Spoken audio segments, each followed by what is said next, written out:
Next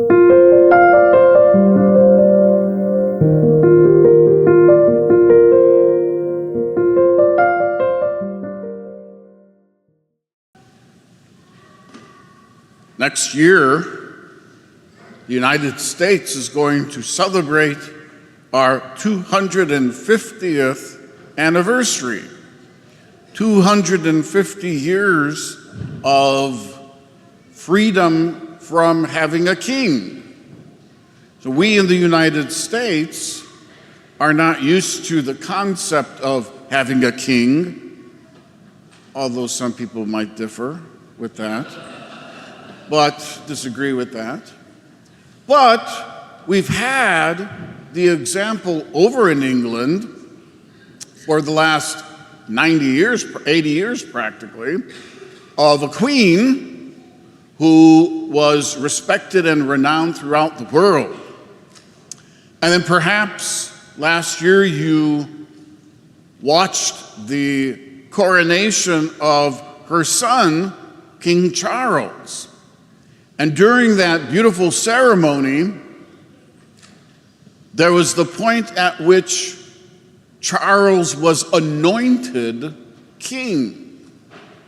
And that practice has come down since the time of David, who we heard just a little while ago was anointed king at Hebron.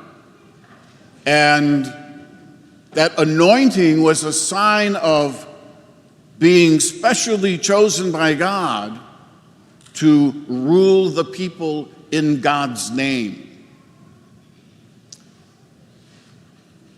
Today we're going to celebrate with 3 of our parishioners the next step in their process of being fully initiated as members of the Catholic Church.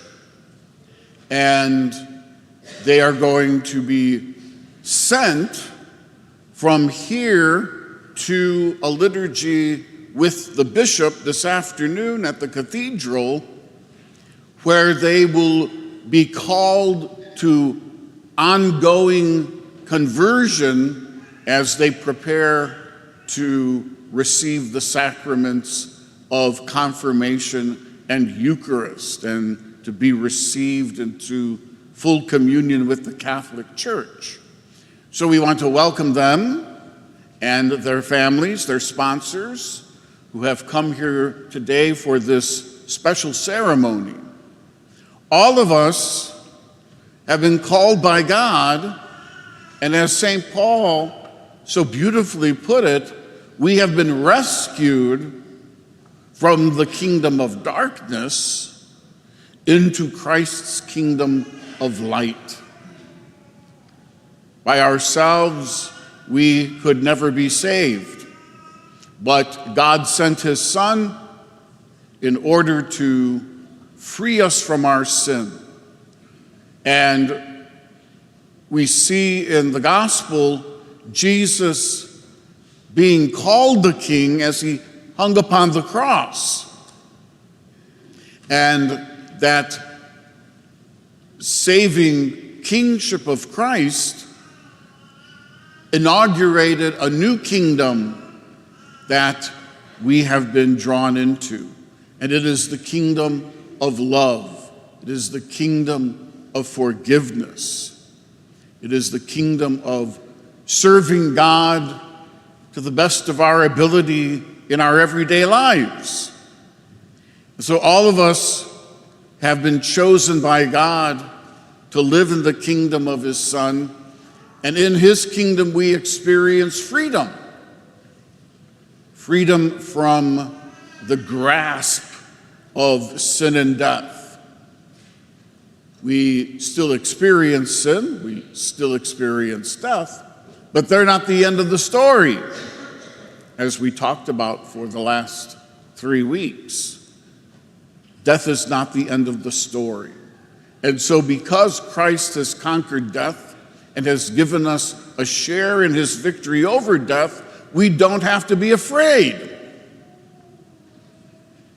Death becomes a doorway to the fullness of life. And so because we are no longer dominated by that fear of death, we have the courage to love courageously, to love generously, selflessly, as Christ taught us. So, as we honor Christ as our King today, we celebrate our citizenship in his kingdom. And as St. Paul said, we give praise and thanks to God who has called us out of the kingdom of darkness into the kingdom of light.